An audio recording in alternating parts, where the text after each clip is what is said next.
They called me Trash Boy for collecting cans until the local news covered my $50K scholarship fund.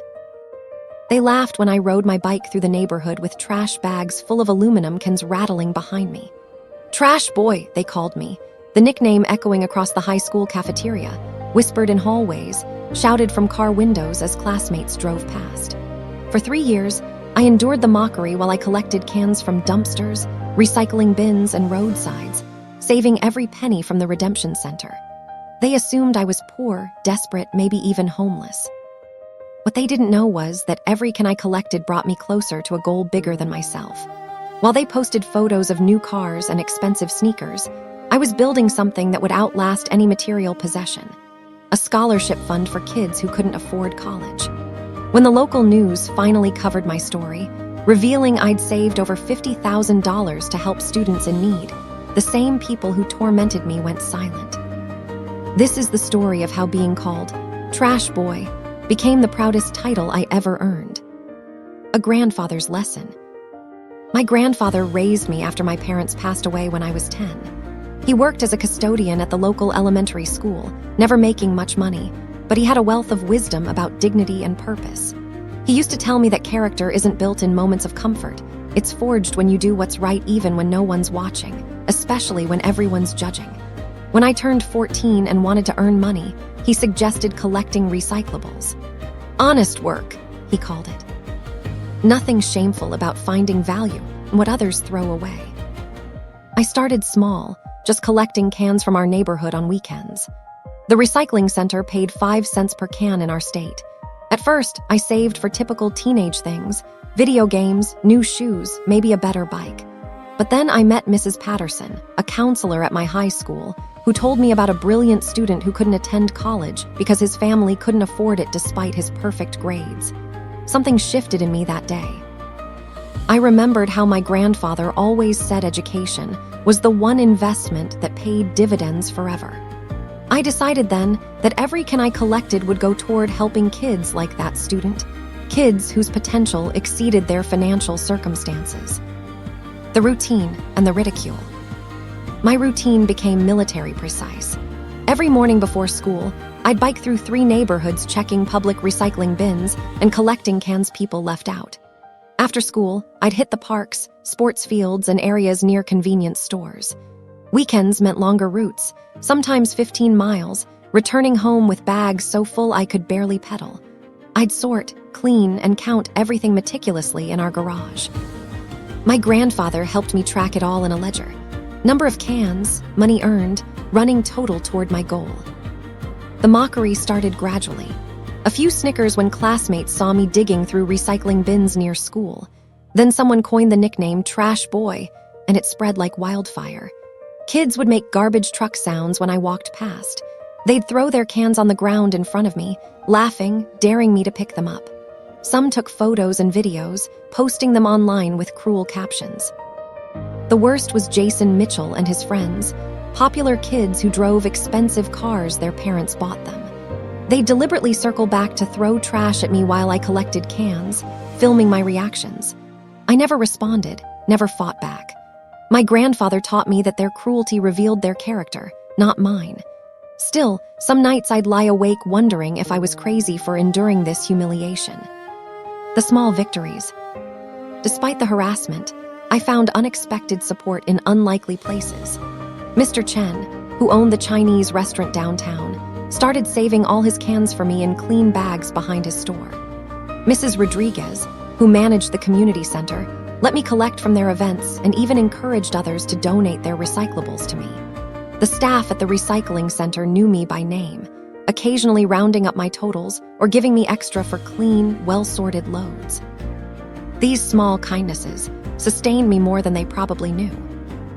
I hit my first major milestone after 18 months, $10,000. I remember staring at the number in my ledger, hardly believing it. At 5 cents per can, that represented 200,000 cans collected, cleaned, and recycled. My hands had calluses from handling bags. My bike had been repaired 6 times. I'd worn through 4 pairs of shoes, but the number was real, growing steadily. My grandfather framed my first deposit slip and hung it in the garage alongside the growing collection of recycling center receipts. He'd beam with pride, telling anyone who'd listen about my project. At school, though, the ridicule only intensified. Someone created a mocking social media account called Trash Boy Chronicles documenting my roots. I reported it, but the damage was done. Hundreds of students followed it, adding their own cruel commentary. The breaking point. The harassment reached its peak during my junior year. Jason Mitchell and his crew ambushed me one Saturday morning, deliberately dumping an entire dumpster's contents across the street where I was collecting. Trash scattered everywhere. Food waste, dirty containers, actual garbage mixed with recyclables. A crowd gathered, filming, laughing as I stood there surrounded by filth. They wanted me to break, to quit, to give them the satisfaction of seeing me defeated. I looked at the mess, then at their smirking faces, and made a choice. I started cleaning up, not just collecting the cans, but properly disposing of all the trash they'd scattered. It took 3 hours. That night, I came home exhausted, dirty, and for the first time, seriously considering quitting. My grandfather found me in the garage, staring at my ledger. I told him I couldn't do it anymore, that the humiliation wasn't worth it. He sat quietly for a long moment, then told me a story about working as a custodian, how people looked through him, how students sometimes treated him like furniture, how parents complained if classrooms weren't pristine but never acknowledged the person who cleaned them. But every night, he said, I knew those kids would walk into clean, safe spaces because of work I did. That knowledge outweighed every slight. Your work isn't about them. It's about the students you'll help who you haven't even met yet. That conversation changed everything. The next morning, I was back on my bike. The news story. Everything changed the summer before my senior year. I'd saved $47,000, nearly 1 million cans collected over 3 years. I was so close to my $50,000 goal that I could taste it. I'd been working with Mrs. Patterson to establish the scholarship fund officially through the school district, ensuring it would continue and be distributed fairly. During one of our meetings, a woman I didn't recognize sat in, a reporter from the local news station who Mrs. Patterson had contacted. She wanted to tell my story. I was hesitant. The last thing I wanted was more attention, especially if it brought more ridicule.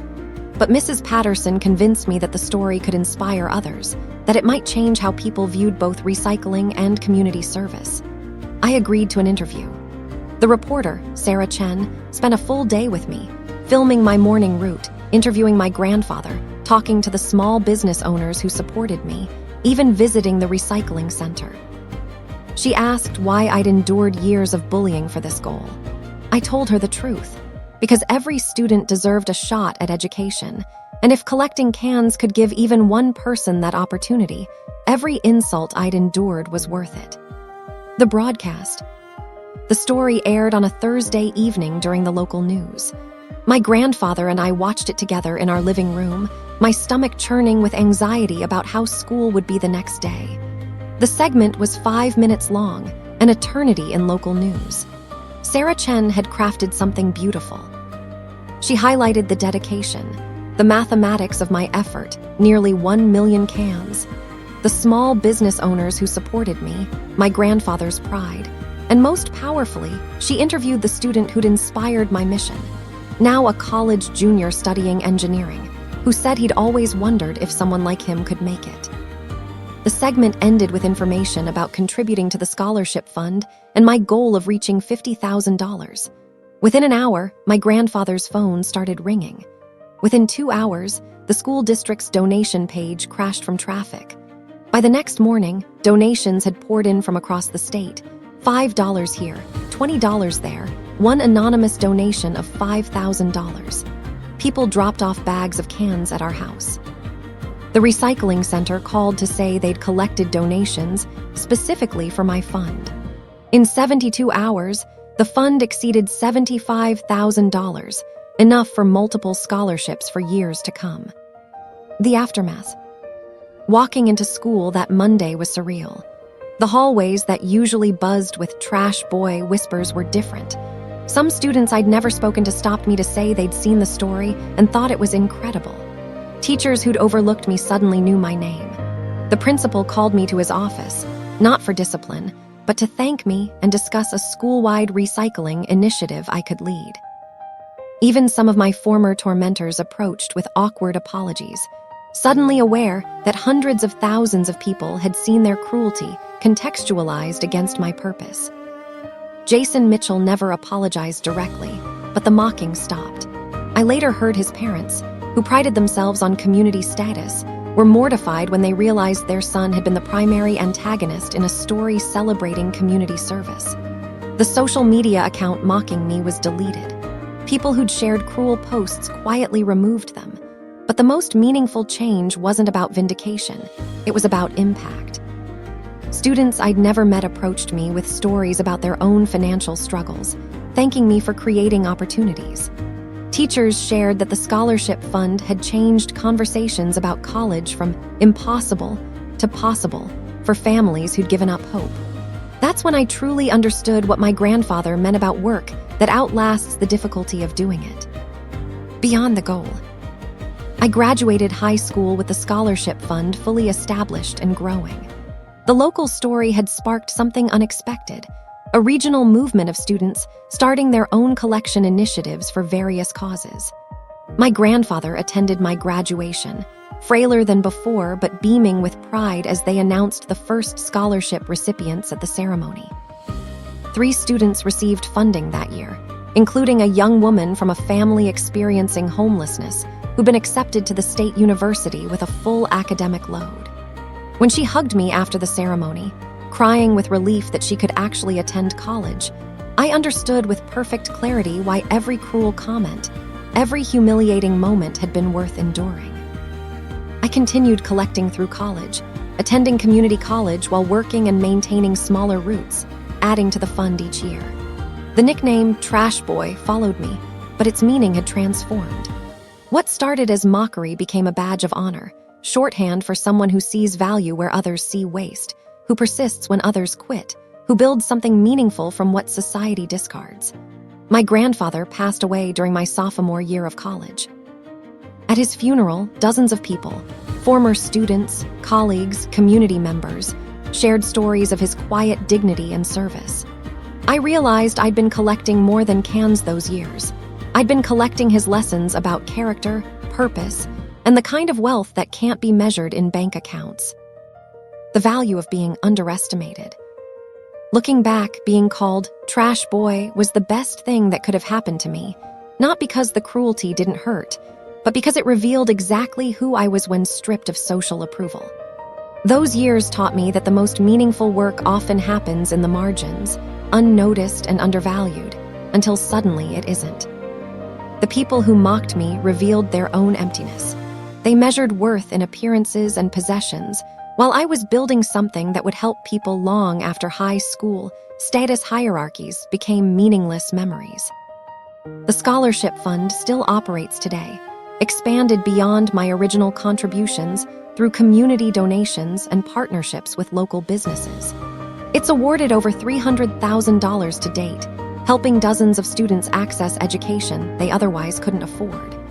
Some recipients have graduated and begun contributing back to the fund themselves, creating a cycle of opportunity. My story isn't unique. Countless people do invisible work that changes lives without recognition. But it illustrates something essential, that being underestimated, mocked, or dismissed doesn't diminish your work unless you let it. The cans I collected weren't trash any more than I was. They were raw materials for transformation, just like the challenges we face can be raw materials for character if we choose to see them that way. I'll always be grateful to everyone who called me Trash Boy. They gave me a nickname that now represents everything I'm proud of becoming. This story teaches us that true character is revealed not by how we act when celebrated, but by what we do when mocked, dismissed, or underestimated. The cruelty of those who judged based on appearances exposed the shallowness of value systems built on status and material wealth. Meanwhile, quiet persistence in service of others, even when ridiculed, built something with lasting impact that transcended temporary social hierarchies. There's profound wisdom in finding value where others see only waste, whether that's aluminum cans or human potential. Society often overlooks both, discarding what doesn't immediately appear valuable. But someone with vision sees past surface appearances to recognize inherent worth. The students who mocked the trash boy never understood that dignity comes from purpose, not perception. That collecting cans for college scholarships carries more nobility than any amount of inherited wealth or social status. The deepest lesson here is about the difference between being seen and being significant. We live in a culture obsessed with visibility, status, and immediate validation. But the most meaningful work often happens in obscurity, motivated not by applause, but by conviction that what you're doing matters. The scholarship recipients whose lives changed didn't care that the money came from collected cans rather than trust funds. Opportunity is opportunity regardless of its humble origins. Similarly, character built through perseverance under mockery is stronger than character that's never been tested. For those facing ridicule while pursuing meaningful goals, your critics are often people who have never built anything requiring sacrifice, who have never persisted through difficulty for purposes beyond themselves. Their mockery says everything about them and nothing about you. Keep collecting your cans, literal or metaphorical. Keep building toward goals bigger than social approval. The work that matters most often begins when you're willing to look foolish, to be underestimated, to let others misunderstand your purpose while you quietly change lives. That's not trash. That's treasure disguised as trash, waiting for someone with vision to recognize its true value.